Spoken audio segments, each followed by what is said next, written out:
and welcome to CommunityForce webinar. As you all know that my name is Mehreen Mirza, some of you might not, but my name is Mehreen Mirza and I will be facilitating today's session. I'll also be answering questions during the dedicated Q&A breaks, so please don't hesitate to ask any of the questions throughout the session, as I will also be typing them in apart from the Q&A break. We want the session to be as interactive and as helpful as possible. With me is our amazing Christine Smith, who will be our trainer for today and will walk us through all the key areas under today's topic. Now, before we get started, I'd like to show you a few key features that will help you make the most of this webinar. On the right-hand side of your screen, you'll see a panel with an orange arrow.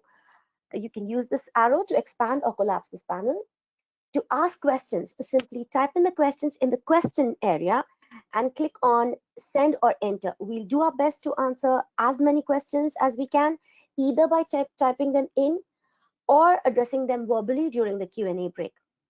If we miss answering any of your questions, don't worry, we'll follow up with you via an email after the webinar. Also, a copy of today's presentation is available as a PDF.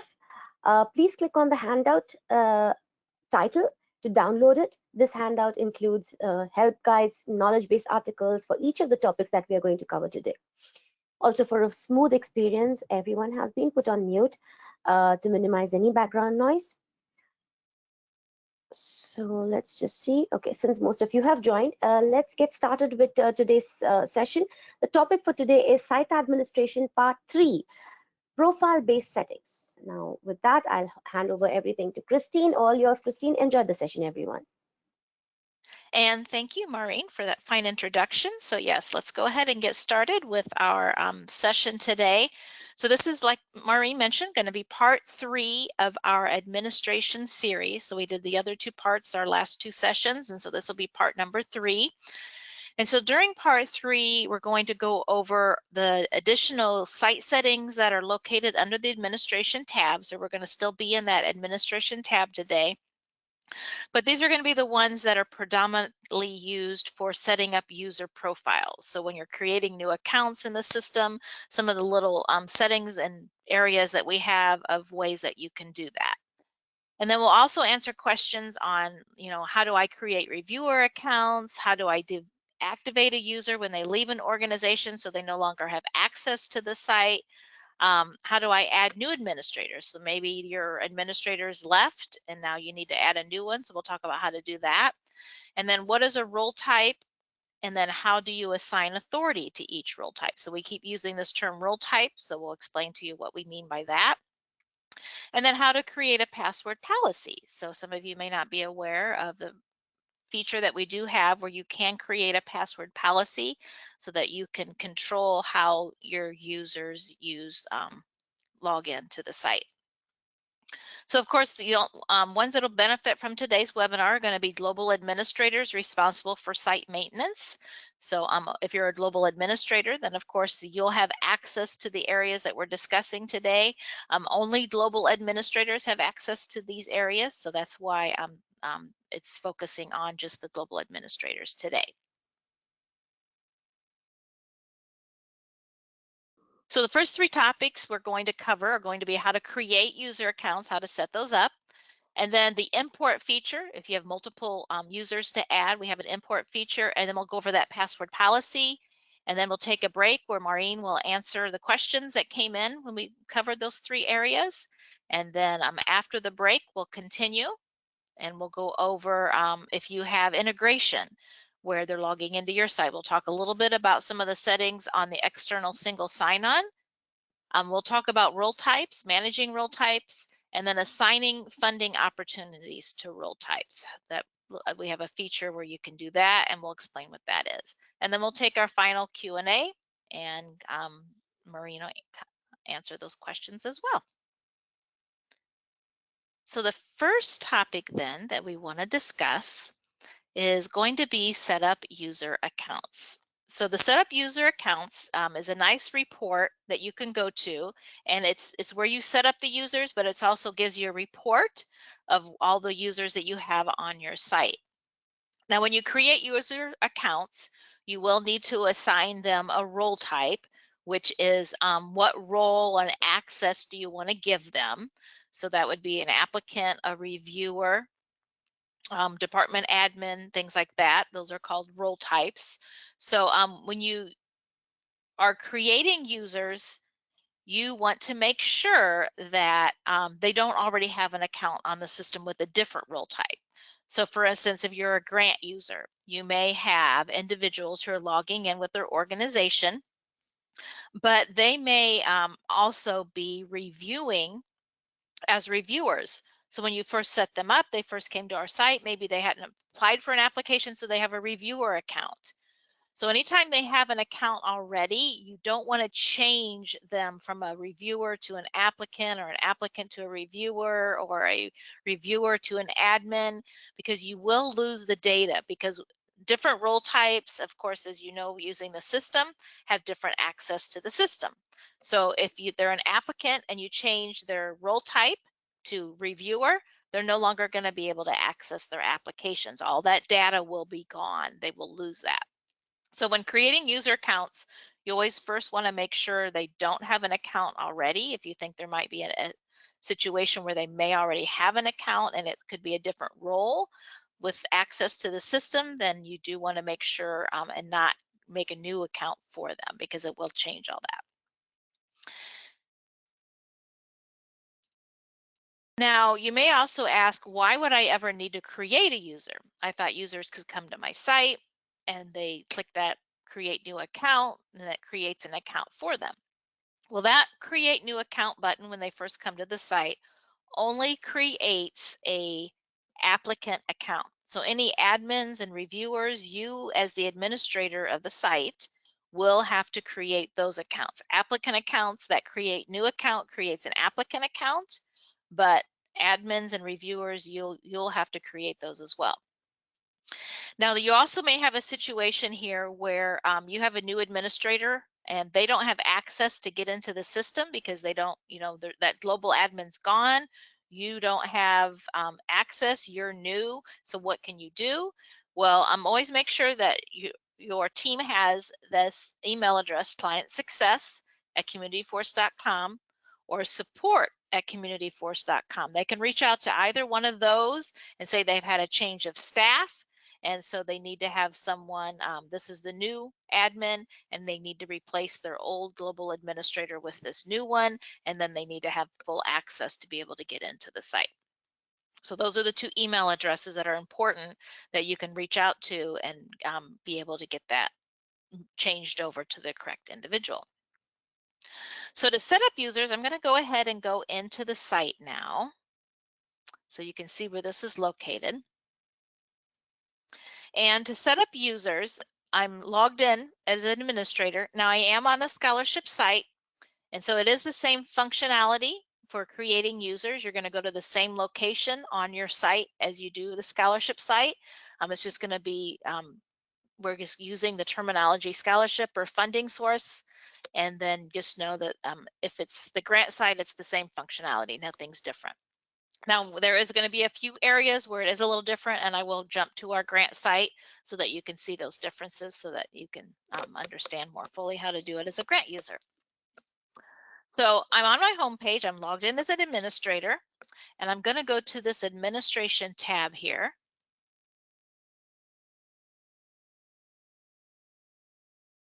And once that opens, the first page it opens to, as you're going to see up here in the top left-hand corner, it says set up user accounts. So if you don't have this arrow opened up, you can just click on it, and that'll give you all the different menu options that are located on this page. And again, if you're not sure if you're in the setup users, you can see here it's at the top of the list, setup users. And then of course here it says setup users as well. So like I said, this is a nice report that shows you who your users are. And so here I can see I have 430 profiles created on my site. So that's total applicants, reviewers, admins. If you create any other role types, those are, that tells you that's how many you have, whether they're active or inactive, that's how many. Now, you may not all have this external ID. This is only if you've activated the external ID functionality for integration so that you can keep track of what's the external ID coming from your site. So if you don't have this, don't be alarmed. It's only for those that have that. And then, of course, you have the last name, the first name, the email, their phone number. If you're using departments and you want to identify what department they're in, then you can see that here. You can see what role they have, what access they have. So reviewer gets to reviewer screen, applicants get to applicant screens, and admins get to the administration dashboards. And then this type, this also is just for integration. This should be like maybe like non, and then maybe an abbreviation for your organization. Mine is CommunityForce, so that's why I have CF. Yours won't say CF, but it just shows if it's an integration, then CF would mean it's coming from your third-party site. Non means they're coming directly to our site, creating the account, and that's where that account originated, was directly on the site. And then their status, whether they're active or inactive. And then here is where you would click to edit an account. And then this little trash can, you want to use extreme caution. I can't stress that enough. That will delete their account, but not only will it delete their account, it'll delete everything that's tied to that account, their applications, their reviews, anything. So if someone has left an organization and you no longer want them to have access to the site, do not delete them.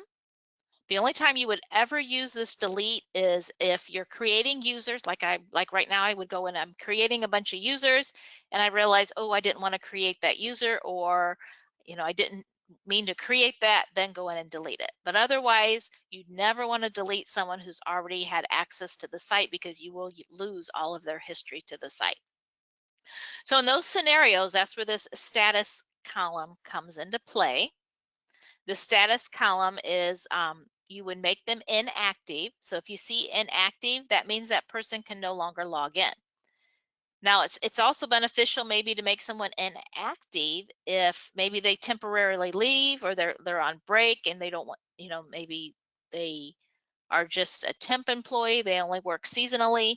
Then you can come here, make them inactive. Then when they come back, you can return their status to active as well.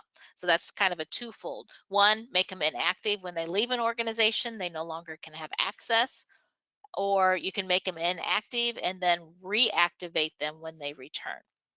So how do you do that? It's very simple. You just locate the individual, do a select next to their name, and then right here where it says more options, hit that drop down, and then you either hit active or inactive. So like this person, if I wanted to bring them back to active, I could click the active, and now you can see they're back to inactive. Or maybe I want to make them inactive. So I select them, go to more options, hit inactive, and now I've made them inactive. Now you'll also notice here with your users, you can search for a specific individual by any one of these parameters here. But you also, if you notice in these more options, you can reset a password for someone. So maybe somebody contacts you and they've lost their password and they don't know how to do the forgot password. You can actually come here, select their name, go to more options, hit reset password, and it'll send an email to their email address.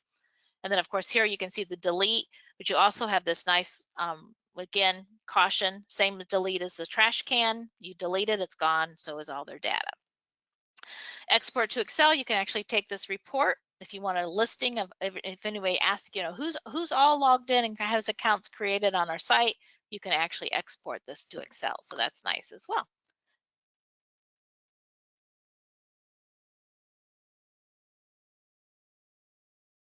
Now here, this phone number, do not confuse this phone number with our cell number. This is the phone number. This is maybe like a business phone number or something like that. If you have SMS, if you're using our SMS texting feature, the phone number that you see here is not their cell number. So when we get into creating a user account, I'll show you what is the cell number that you need to use.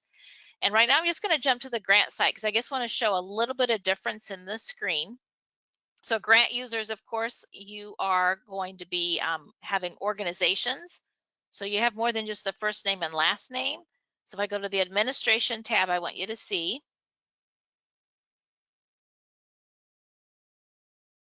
in the setup users, you're also going to have a column for organization. So there's the organization, last name, first name, email, and then again, you can see the rest of it then. And then of course, primary user, you're going to have this because if you're using the manage members, then you'll be able to quickly see who those primary users are that has access to everybody else's accounts within their organization. So that's the difference between the grant and the scholarship. So I'm just going to bounce over to the scholarship again. And from here, we will go into creating a user. So here we got create user. You can see right here, this is where you would create it. Now, if you have a user account and you need to change their email address, then you can just select them and then come over here to this little edit icon, and then you can click on that edit.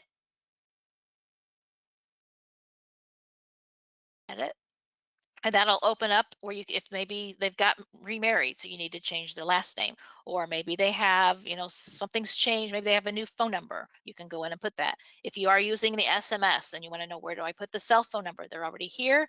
This is where you would put it, we're under the cell phone number. And then of course, email address, if you wanted to change that, then this is where you would do that as well. That's how you would edit it, and then you always want to make sure to save and exit to make adjustments to your changes.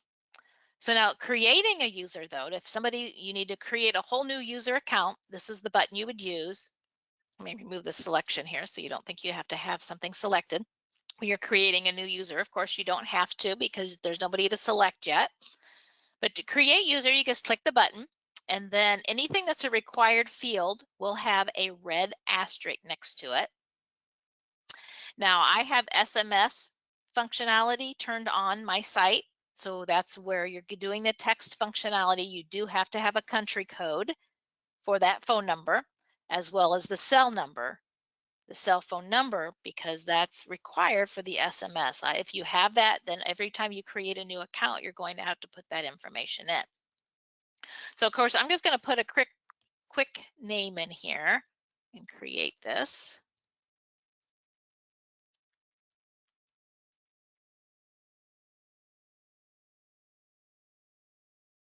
And then last name, let's put 1A test 2. And then date of birth, if you're a scholarship user, you are going to make sure that put that date of birth in, because that's how some of the functionality, if it's looking at their birth and something, regarding to that, like so many days from that date, then you need to make sure that you have that. And then the email. So remember, the email address is the address that our system, anytime it sends communication, any type of communication that comes from our site, is going to that email address. So when you're creating the email address, it's important to not have any typos so that they get that information sent to them.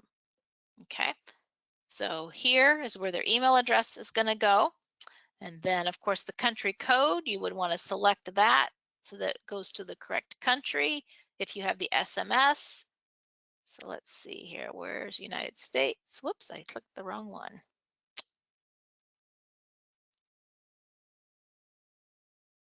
United States, and then the cell phone.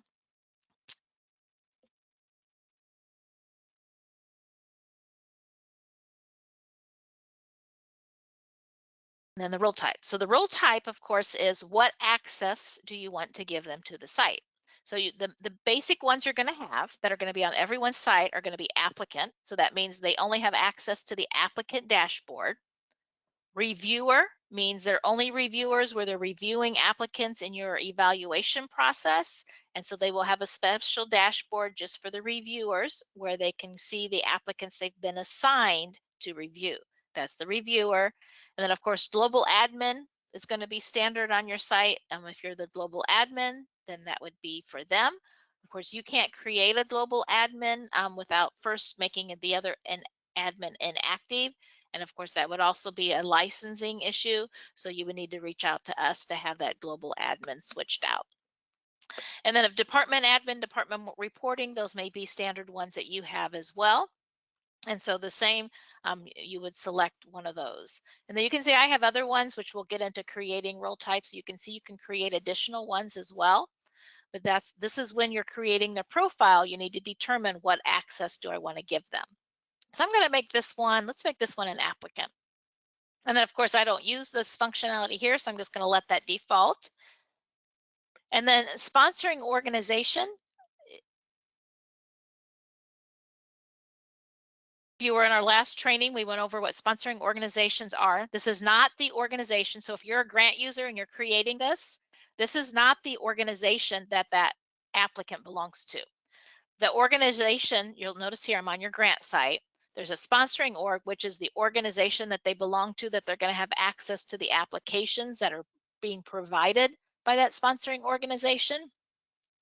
The company name over here on the grant site is where you're going to put the name of their organization that the individual belongs to. This is where you put that there, is that organization name. But of course, scholarships, you don't have that. So this is here if you're keeping track of what organization you want them to have access to. So that means you have maybe multiple departments, you're using sponsoring organizations to identify applications for just those departments. You only want this person to have access to those applications and funds, then you would select the organization that you want them to have access to. If you select an organization, they only have access to that specific organization. Now I have multiple ones, but if you don't have one, it would just go ahead and default to the ones that are there. But I might say I want to give this applicant access to all of my organization's applications, and then go forward from there. And then here, after you've created their account,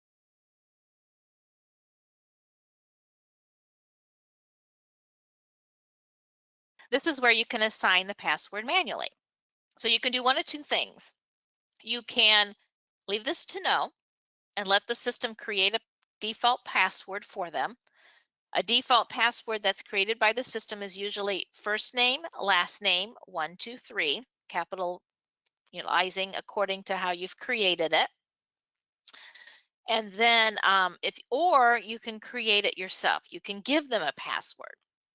Now, if you give them a password, you do have to determine how are you going to get that password to them. If it's created manually, then of course they have the forgot password. What I like to do is I'll create it and let the system create it manually, or if you create it, then you do still have to send them an email letting them know what their email address is, as well as their password. But what the system does is if you select yes, you can type in a password. Maybe I want to put a password here, but you're going to notice as I'm typing it, it doesn't show me what it is.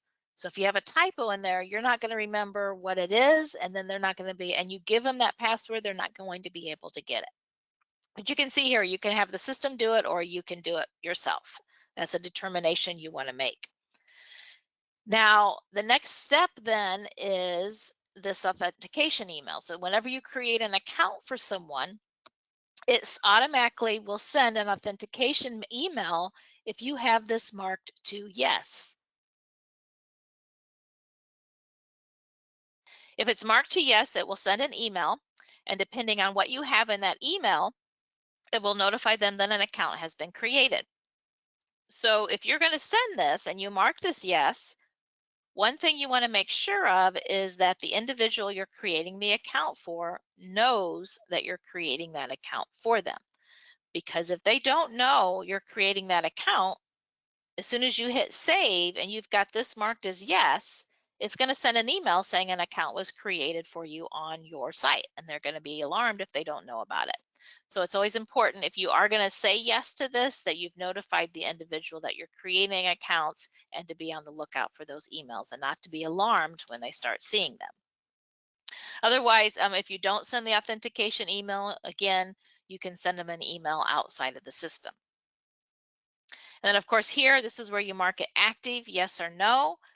If they're active, they can log in as soon as this account's created. If you mark it no, then they won't be able to log in until you've created the activation on that. So what it'll show on that report that we just showed you before this, it'll show them inactive. You need to change them to active in order for them to access it. So you can see it defaults to active. So if I create this account and I keep this yes, it'll default that to active. Now, with this password and the authentication email, I'm going to show you here in a minute the authentication email, but one thing to think about that I like to do is when I create the account, I may give them a password, I may not give them a password. I started to tell you this here a minute ago. But what you can do is in the email, you can put the password and the user account. You can put those merge fields in there. However, note that anytime you put a password in an email and that email goes to them, it goes to their email account, and there's a security issue because if their email gets hacked, then someone has access for their username and their password. So you'll probably note a lot of times when you get an email yourself for a login that you've created, more than likely that doesn't have your password on it. It probably has your email address, but it won't have your password. So that's something too. If you're going to send the authentication email because you want them to know the password, then you want to make sure that you have that in your authentication email. But if you are concerned about security, then I would change my authentication email. And what I like to do,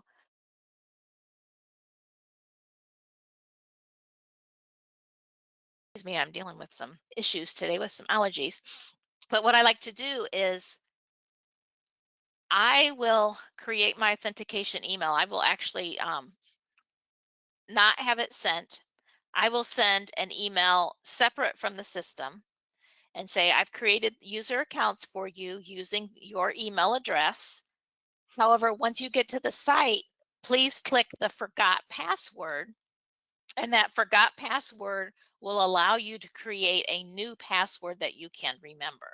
That way you don't have to worry about giving them a password. All they need to know is their email address, and then they can create their own password using that forgot password functionality. Okay, so that's what I like to do, is let them just go ahead and create it. I don't need to give them a password. I don't need to tell them the password.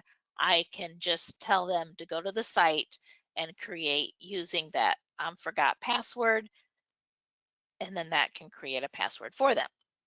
So then once I create this, I'm going to hit save and exit.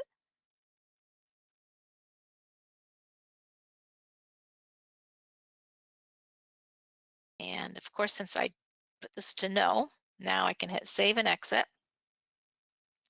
And now you're going to see here's my account, and it shows it active because I didn't mark it inactive.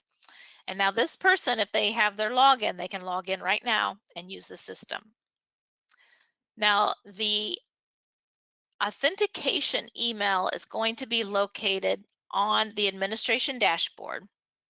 And one thing you want to make note of, and you're probably saying, well, why isn't she using that authentication email to tell them about the forgot password, is because that authentication email is the same email that goes out whether they create the account themselves using the create user, or if you create the account for them. That authentication is the exact same one that goes out. So that verbiage needs to be very broad on that email to incorporate both of those types of users. So you don't want to put that information about if you don't know your password, please go in and click the forgot password to reactivate your account, because they've just created their account. They're going to say, well, I just created it. Why do I need to click that forgot password? They're doing it themselves. So that's why you don't want to put that message in that email. You want to create an email outside of that. That is something that you can use and tell them you've created an account and you're doing all of that functionality manually outside of the system doing that for you. So to get to that notification email, you do have to be an administrator, and you have to go to the administration dashboard. And then over here on the left, you're going to be seeing the global notification center. Now, this is the only place you can get to the emails that are for creating user accounts, is through the administration global notification center. So when you get to the global notification center, you're going to see here this select application. You do not want to select an application because these specific emails are for site access only. There's no application tied to them. So you want to make sure this says select. Do not select an application.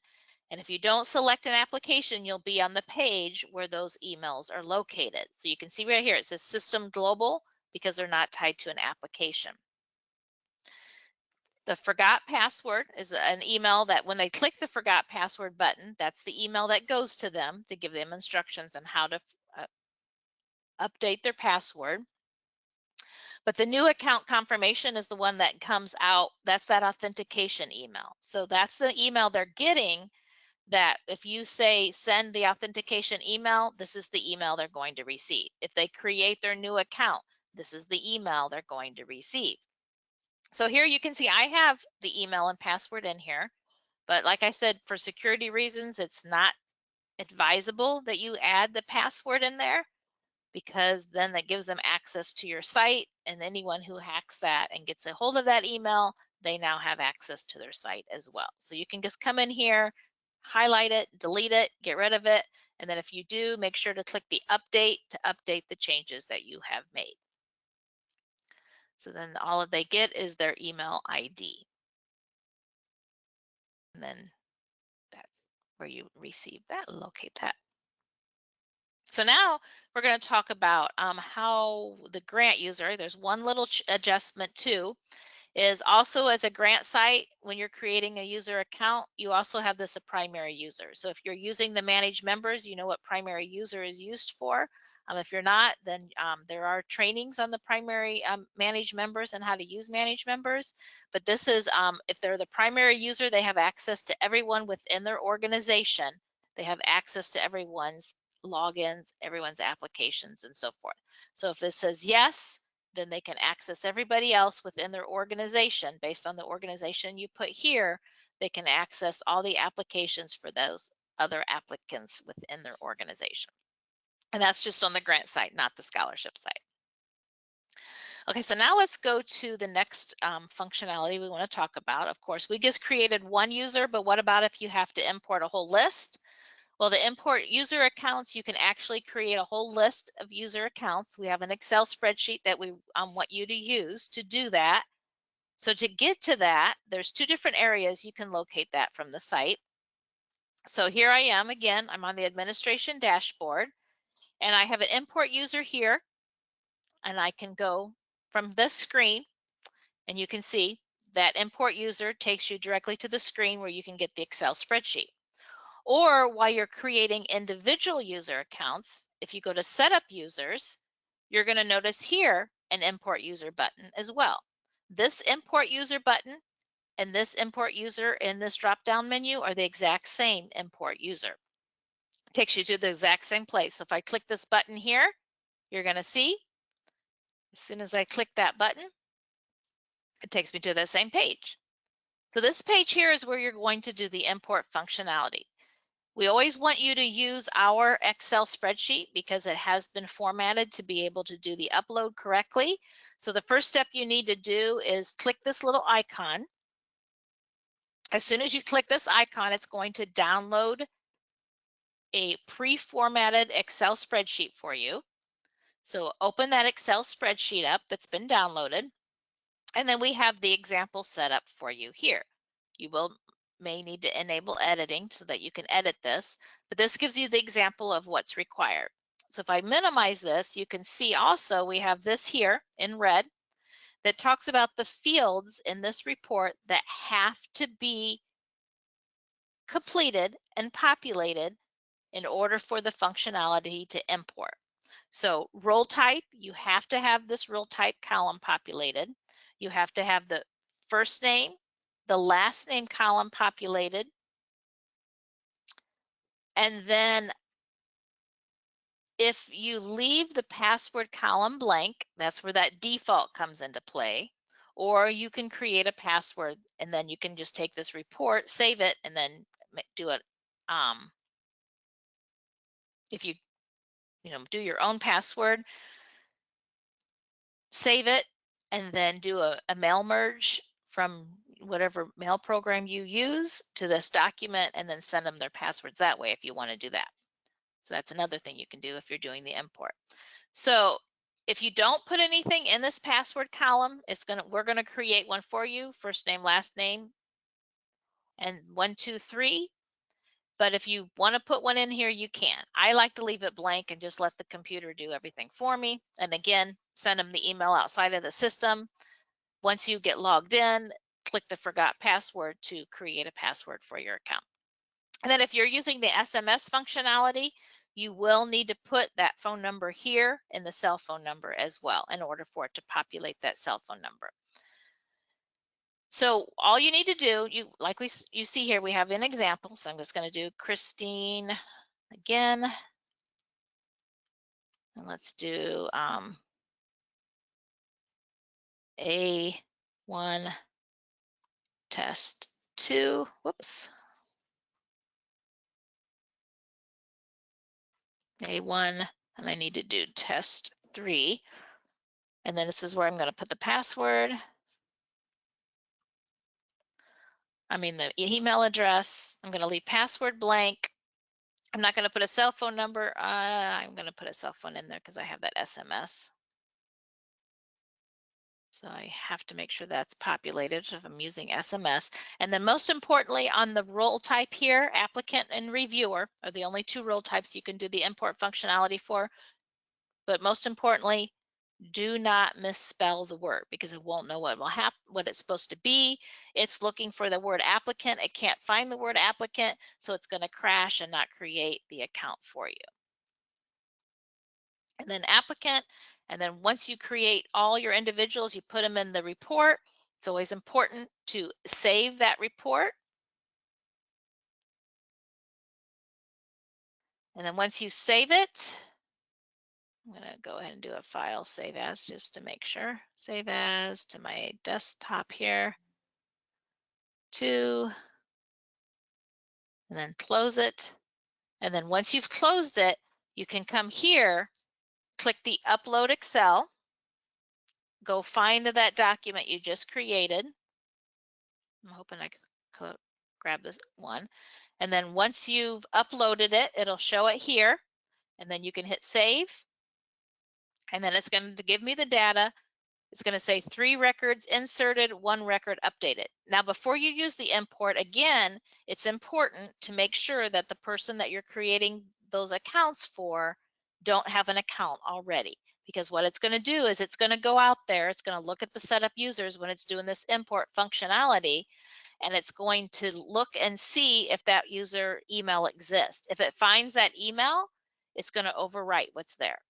It's not going to crash and say, sorry, I can't do this. If you're saying you're creating an applicant and they already have a reviewer, it's going to change their role type to reviewer. So again, before you do that import, you want to make sure they do not have any accounts created already, because it's going to override it and change it to a different role type if you've put a role type in there. Now, if it's a reviewer and you're making them a reviewer again and you just want to update the email, then it's okay to do that. But do not do it if they have a different role type. You want to keep that old role type and create a whole new one. Okay, so that's import user. So now let's go on to the next item we want to talk about, and that's the password policy. So a password policy is exactly what it sounds like. It's a policy that's used to set specific rules on how the applicant creates their passwords, as well as you can determine the length of it, how long it's to remain active before they can use that same password. You can limit whether it's dictionary words. You can, all these limitations and how to create this password policy you'll see here in a minute.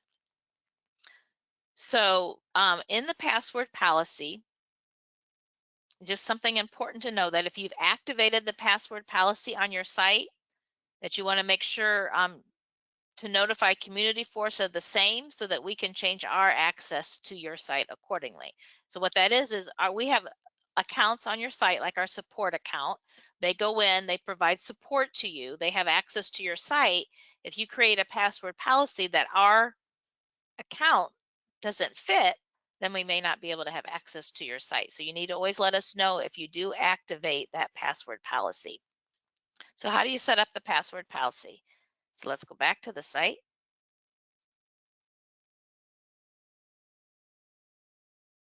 And once you get back to the site here, we're still on the administration dashboard. And right here, it says Manage Password Policy. So you click the Manage Password Policy. And here, if you want to activate it, you put it to yes. It will not activate anything, even if you update anything down here. If it's not yes, and then you save it, it's not going to activate that policy. So here you can see that it's very self-explanatory in what all these settings are. This one is limit user and force history. So it says limit user from reusing the most recent passwords. So you're saying if I put a 3 here, they can't use the same password for 3 more times. After that third change, they can revert back to the first password that they had. Password age, number of days after which the user will be enforced to change the password. So maybe you want them every 90 days to update their password, or maybe every 30 days you want them to update it. That's where you would put that.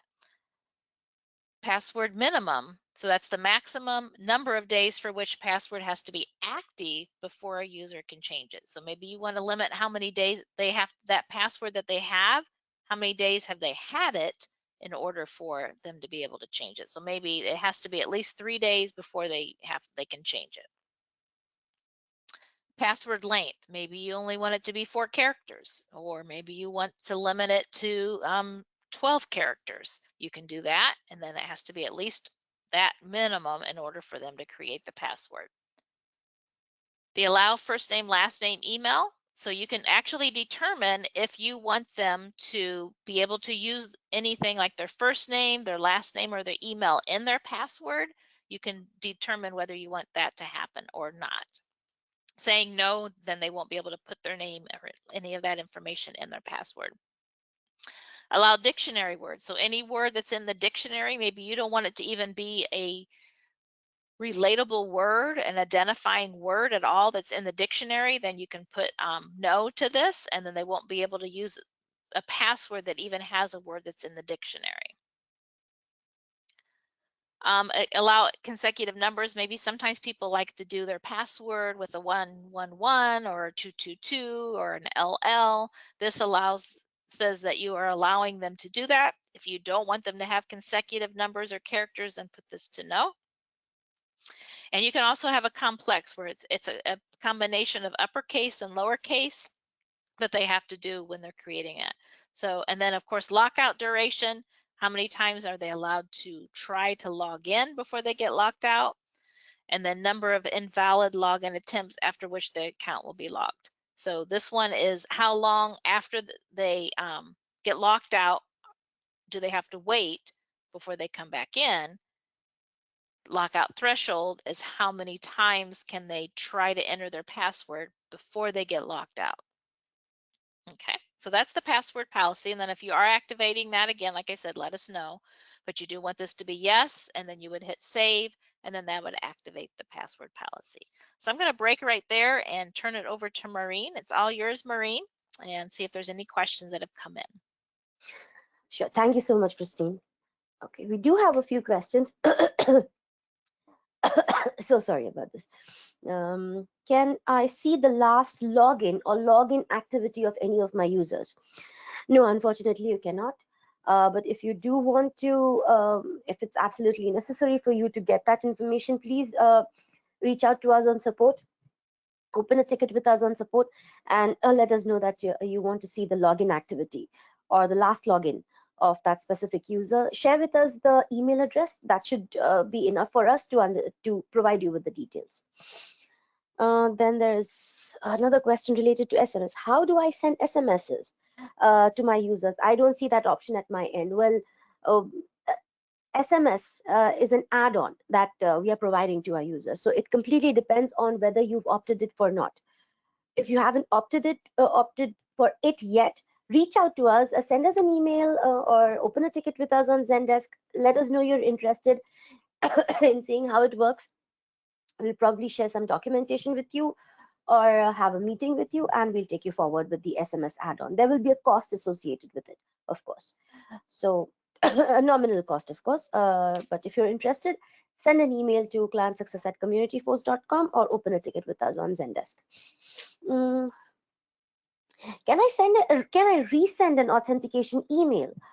No, you cannot resend an authentication email, because that will just be sent out when you click on save and exit. If you say yes during account creation, send authentication email yes, and then click on save and exit, only then the email is sent out. There's no manual way of resending an authentication email. Also, when you send out the authentication email, you do not see the password. That's a system generated password. So even if you want to send, uh, you're not still getting the access to the password, which is where we have another question. Do I have access to the passwords of my users? No, that would be a security breach. CommunityForce is very particular about the privacy of their users. So the passwords, even the admins do not have access, neither do us. From the front end, none of us have access to that information. So neither do the admins. So you cannot see the password of a user. I think I'm receiving an error while importing users into the system. Well, that totally depends on what the error is. So in this case, there could be a duplication of users, or the formatting, or maybe there is a column that you might have removed or added another column. We need to see the error. We need to see the template that you have used, all the details, the data in that Excel sheet that you are using. Share it with us on Zendesk or through Client Success. We'll look into it. Also try to send us the link, the screenshot of the error that you're seeing. That will help us understand what the issue is, and we'll get it resolved for you. I think that's it from my side. Back to you, Christine. Thank you, everyone. And thank you, Maureen, for covering those questions so well. So let's continue on. So the next thing we want to talk about is the manage external single sign-on. So if you have a third-party site where your applicants are logging in on your site, you have a linkage to our site, and so they're using your login information to come to our site. That would be when you would want to have certain settings. And so the manage external single sign-on is where those settings are located, like where your key is, your system key that makes that connection, and some of the different settings that go along with that single sign-on authentication. So to access that, if you're curious, you have that and you want to see where everything is, or maybe you want to make an adjustment, maybe there's some messages in there, and you want to make some adjustments, then those are all located here under the administration dashboard under Manage External Single Sign-On Authentication Settings. So when you click that Manage External Single Sign-On Authentication Settings, it'll take you to the various settings that when you first get connected with our site, of course, our team is going to communicate with your tech team, and they're going to be setting all of this up. But if there's ever any adjustments you need to make, or you want to know where that is, this is where that's located. So if it's enabled, it's going to say yes. And then the redirection URL, that is where the redirection is the URL where the student should be redirected to if they're not able to log in. So let's say they're coming in, it's hitting our site, but for some reason they can't log in. Where does it go back to? Where does it revert back to? What's the URL of your site that you want them to go back to if they can't get in? And then this allow new user creation. So if you are using this functionality, this is an important button, because what this does is this allows, it says allow new user creation, means if it's set to yes, the applicant can actually come to the site if they have the URL. They don't have to go through your site. They can come to the site directly, click on create an account, and create their own account. If you don't want them to do that, then you need to make this no. If you want them to only create accounts based on what you have on your site and come through your site only, then this should be set to no. Now, something to make note of, if you are using collaboration functionality or the proxy functionality, if you're using those, you know what those are. That's where they're collaborating with individuals that have logins already. And then there is a functionality, if they are allowed to create new user creation, they can create accounts for them, for those proxies and collaborators. But if you have this set to no, then only the individuals that have accounts already on your site can they collaborate or be a proxy with. Though they have to be already created, because all they're going to see is a list of the ones that are already there that they can collaborate and proxy with. If not, if this is set to yes, then they don't see a person in that listing, then they can create the account for them. So if you're using that functionality, then just that's something to note, that if you're using a proxy or collaboration, they also have to have an account on your site coming in, because the applicant will not be able to create those accounts. And then the applicant ID length, what's the length of the ID that's going to be coming from your site? The link expiration, this is in seconds. I don't know why mine's got a text in there, but this would be like how many seconds. So it's going to come from your site to our site, and as it's trying to connect, what's the time frame you want to give it to make that connection? If it doesn't make that connection, then of course it's going to revert back to your site, and they're going to get this message, this link expiration time message, and this is where that message is. So if you've seen that, you're wondering, oh, where's that message? I'd like to change it. This is where that's located. And then of course here, this is where that shared secret key is. That's how our system knows where it's coming from. The incoming URL is our system needs to know what's the URL they're coming from. So they're coming from your site to our site from what URL? What's the key that gives them the access to get in? And then of course, if for some reason the authentication fails, again, here's that other message. If it fails and that it can't authenticate, this is where that message is as well. So those were those two messages. If you've seen those and you'd like to change them, that's where they're located here under the external sign-on authentication. So that's that functionality. And so the next thing we want to talk about are role types. We touched on it a little bit when we were doing the create account.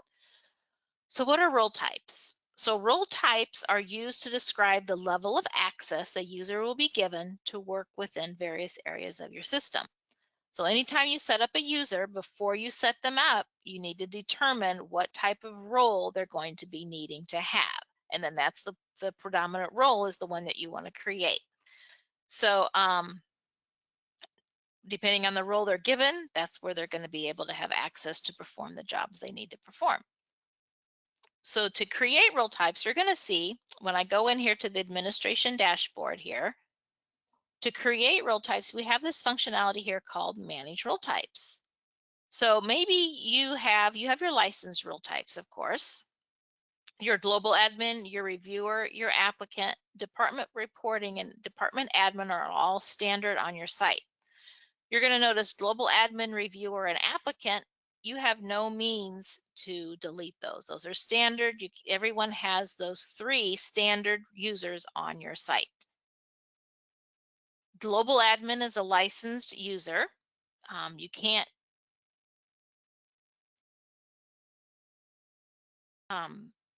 create a global admin without getting permission first from CommunityForce, because that is licensed and it is charged. Department reporting and department admin are also, depending on a grant site versus a scholarship site, what you're calling them, but those are also licensed users and only have certain access to the site. Global admin has access to everything. Department admin has access to everything, but usually the administration dashboard.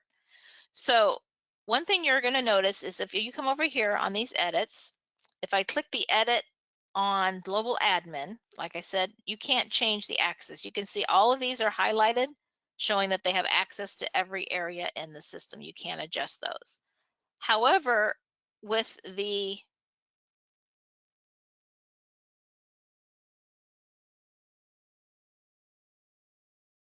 back up, manage role type, with the department admins, you can, or department reporting even, you can see here they also have everything selected because it's a licensed user, but maybe you as the admin don't want to give them access to everything. You can actually limit their access. You can see you can make that adjustment, and you can limit their access by just removing the arrows from the areas you don't want them to have access to. And this flow here, you can see it goes in line with what we have here. The highlighted is going to be this tab.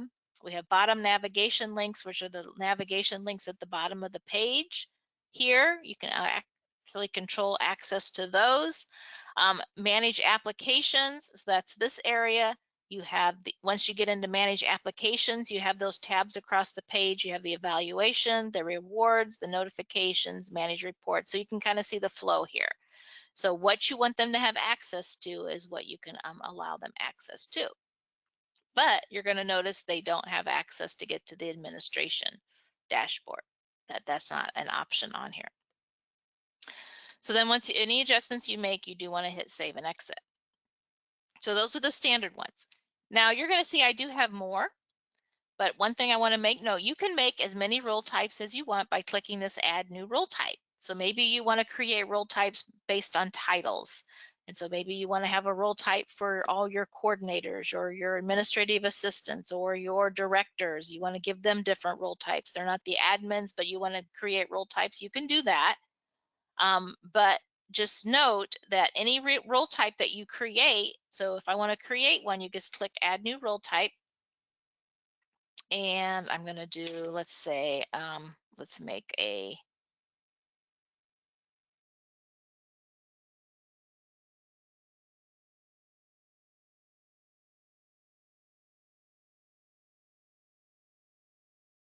something to that extent, okay?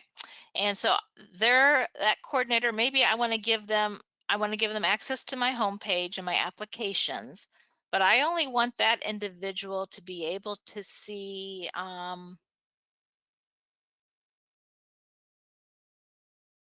who my applicants are. So I can go manage applicants, and then that's the only, and then hit save, and that's the only access they can have. Or maybe I want to let them be able to get to ad hoc reports. I can actually do ad hoc reports here, not queries, and then they can actually see some reports. They can see all, they'll have access to all the reports, but maybe they need to be able to see reports, then they can do that as well. So that's an access that you're giving them, and then you would just hit save and exit, and then they would be able to only get to those areas based on what you've given them. Now you don't want to ever come in and mark all of these, because like I said, anyone who has full access like that is a licensed account, and you will be charged for those individuals if we come in and see any of those are marked with all of them, because you can create accounts, but you just can't give them full access without getting charged for a licensing. So then once you do that, you just hit save and exit, and then once you hit save and exit, that role type will be there. And then anytime you create someone, then you only want to give them the access, then you would just select that in the role type when you're creating their user account. Now, if you do have integration, if you have some out here and you see, oh, there's some out here and I want to make some adjustments, feel free to edit them. If there's one out there and you like the name of it, feel free to go in and edit what's out there already if you have any of these defaulted on your site. But the only one you want to use caution with is the one that says other.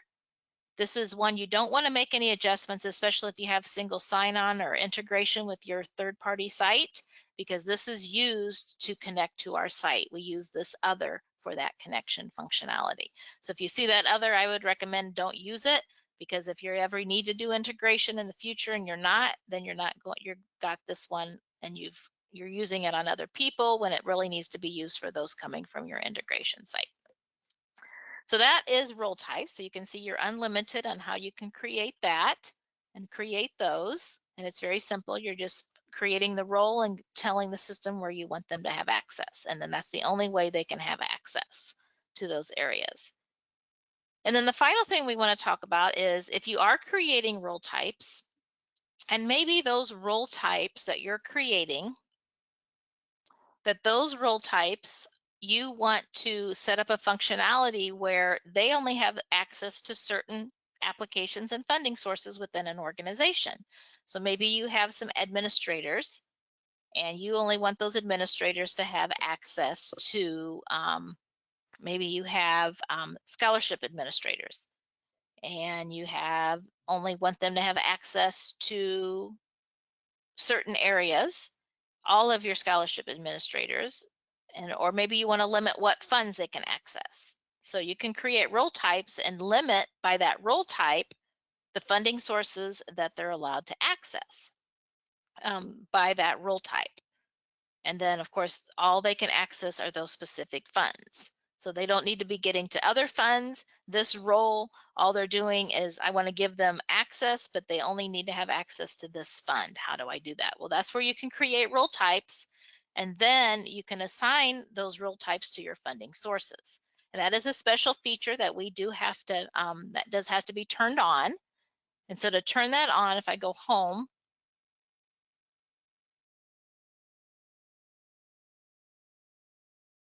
here, under administration, there's a site setting that has to be turned on under manage site settings.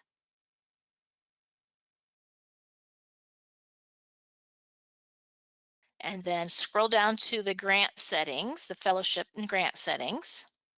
And then once you open up that tab, you're going to see here, show funds based on role type. If this says yes,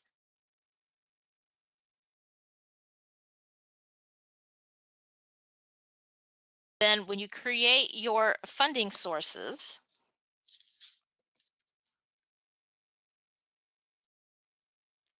here,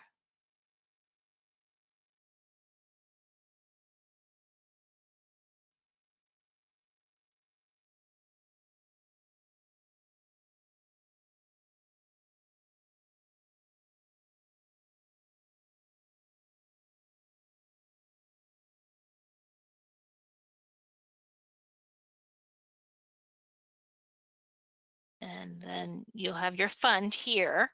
And then under the administration tab, you have a functionality here. If you scroll down once you've activated that,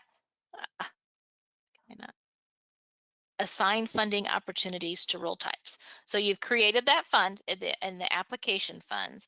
Then you come here to the assign funding opportunities to role types. And then here is where, once the fund's created, you won't be able to do this, of course, without the fund created, you select the role type. So let's say maybe that plan giving coordinator only has access to specific funds that aren't, are here. So as soon as you select the role type, and then let's see, let's say they only have access to this fund, I can control and collect several of them at a time. And then as soon as I select those, I can move them to the right. And then as soon as I hit save, then this individual, anybody who has this role type, plan giving coordinator, will only be able to access these funds that I've assigned to them. So like this one, application administrator, only has access to these funding opportunities. This individual, if they have this type of role type assigned to them when you create their account, they can only get to this funding opportunity. So that's how you can assign certain funds to only be able to have access by certain types of role types, and that's using that functionality. So if that's something you would like to use, then always, of course, please reach out to us and then we can help you to get that set up. So that is all I have to show you today. So Maureen, if you'd like to go ahead and answer any final questions, please do so at this time. Thank you so much. Thank you, Christine. Yes, we do have a few questions before we end this meeting. So this is related to the external system settings. What types of external systems can CommunityForce integrate with? Well, as long as they're open APIs, whether it's a CRM or any other platform that you're using, that you want to integrate with CommunityForce, as long as there are open APIs or exposed APIs, as they say, a CommunityForce can integrate. Some of the external systems that CommunityForce has integrated with is PeopleSoft, GuideStar, Salesforce, etc. So if you are interested in getting the external system set up, do reach out to us. Send an email, open a ticket, as I mentioned earlier, and we'll get on a call with you to understand your requirements, and we'll get the ball rolling. Okay, so those are some examples. Then there is another question. Just give me a second there.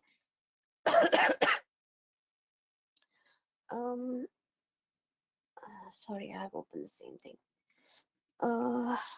Yeah, so there is a question, and I'm not going to mention the details, but it says, I think a global admin needs to use a particular individual's work email and not a shared email account.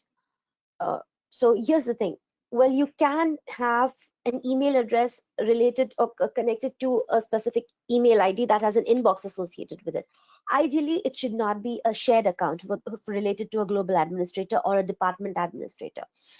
However, if you wish to make such changes, make it or make the change to your personal account rather than a shared inbox, let us know and we'll make the change for you. So it all depends on your internal team's requirements, how they want or which inbox they want to have access to And I'm receive just these emails. Yes, Christine, Yeah, please go and ahead. I'm just going to jump in there. The reason we have that recommendation, it's a big security issue. If you have multiple people that have access to a shared email and you're creating a global admin access to the site with that shared email, then anybody who has access to that email address now has access to your site and has access to everything on your whole entire site. They can do whatever they want, and you can't identify who did that. All you can identify is it was with that scholarships at your organization, but you don't know. You could have 3 people that have access. Something goes in, they delete something, you don't know which of you of those 3 individuals did that. So with the global admin, you have so much more security on your system by using your personal, an actual individual within your organization to have access as the global admin. It's a much better secured system. Nobody else is accidentally getting that email address and getting that access. People leave your organization who had access to that. Now you've got to change the password for not only their personal one that they used for communicating with your clientele, but now you have to make sure you get that changed on your site as well, or they can go in and do all kinds of havoc on your, not that they would, but you're always opening the door for that to be able to be an opportunity. So that's why we recommend you always use a direct work email address to an individual, not a shared account, when doing global admin access. Okay, it's all yours, Marie. Thank you so much, Christine. That was very important information that you shared. Okay, then there is the last one before we end the call. So this question is this the process to set up a collaborator still the same on the grant side? Are the directions still available on Zendesk? So what Christine showed related to creating a user, this is related to the enable single sign-on. Cindy. So this is not related to your process. You don't have the single sign-on, but for the collaborators, I've already shared a help guide with you. So their applicants have their own set of help guides um, through Zendesk. So any applicant, if they have any questions or anything that they need to look for to guide them, on the top right hand side on their applicant dashboards as well, they're going to see the help option. That help option is not going to allow them to open a ticket with us on Zendesk, although they can go through the help guides, videos, and FAQs. So that's the one that I shared with you, Cindy. That's available to your applicants as well. Although this one, the single sign-on, is slightly different than the one I shared with you. I shared with you the standard one. Okay, I think that's it from my side, Christine. Back to you. Thank you, everyone. And thank you, Maureen, very much for answering those questions. I appreciate that. And so we will go ahead and conclude our session for today. And of course, one thing you want to make sure of is that you do get a copy of the handout so that you can get to these resources.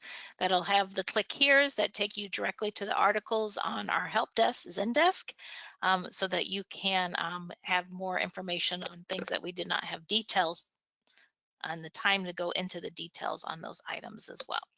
So those are always important to get those resources and be able to have access to those so that you can get more information on how to do some of the functionalities that we discussed. And of course, if you have any questions whatsoever, always feel free to reach out to our client support team on Zendesk using your global admin access. And going to that Zendesk account and requesting that a client support specialist reach out to you, that you would like to go over some of the functionality maybe we discussed today or something we discussed in the past or something you've heard about, then we can always get something set up with that client support specialist so that they can meet with you and go over your processes and see how to better utilize the system. So we thank everyone for your time today, and hope you all have a wonderful rest of the week. And we'll probably have our next session in a couple of weeks on the 28th. So we hope to see you all then, and everyone have a good day. Thank you so much. Bye.